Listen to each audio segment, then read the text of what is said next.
Maziko ya Khamenei yanafuatia siku kadhaa za jeneza lake kupita katika miji mbalimbali ikiwemo nchini Iraq, ambapo raia walipata nafasi ya kufanya ibada na kutoa heshima za mwisho kwa kiongozi wao. Hata hivyo, wakati shughuli za mazishi zikielekea ukingoni, Marekani ilianzisha mashambulizi mapya nchini Iran, ikiwa ni ya kujibu kile Washington inasema Tehran kushambulia meli zake kwenye bahari ya Hormuz. Rais wa Marekani Donald Trump, ambaye hapo jana alisema makubaliano ya nchi yake na Iran ya kusitisha mapigano yamekoma rasmi, alionya kuhusu majeshi yake kutekeleza mashambulizi makubwa zaidi dhidi ya Iran ikiwa ni taifa hilo litaendelea na inachokifanya huko Hormuz. Khamenei, ambaye aliuawa katika mashambulio ya Februari 28 ambayo ilikuwa siku ya kwanza ya operesheni za kijeshi za pamoja kati ya Marekani na mashirika wake Israel, mashambulio yaliyoanzisha vita rasmi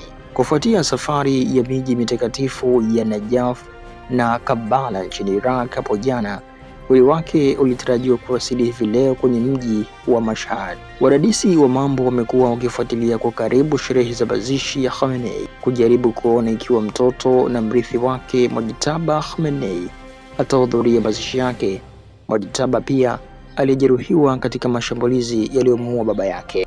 Kwa mujibu wa shirika la habari la Iran IRNA, Khamenei anatarajiwa kuzikwa Alhamisi jioni katika msikiti wa Imam Reza, msikiti ambao ni maarufu kwa ibada. Khamenei atazikwa pamoja na mjukuu wake aliyekuwa mchanga wakati wa mashambulizi, mkwe wake, mtoto wake wa kike na mke wa Mojtaba Khamenei, Zahra Haddad Adel, ambao wote waliuawa katika mashambulio ya Februari 28.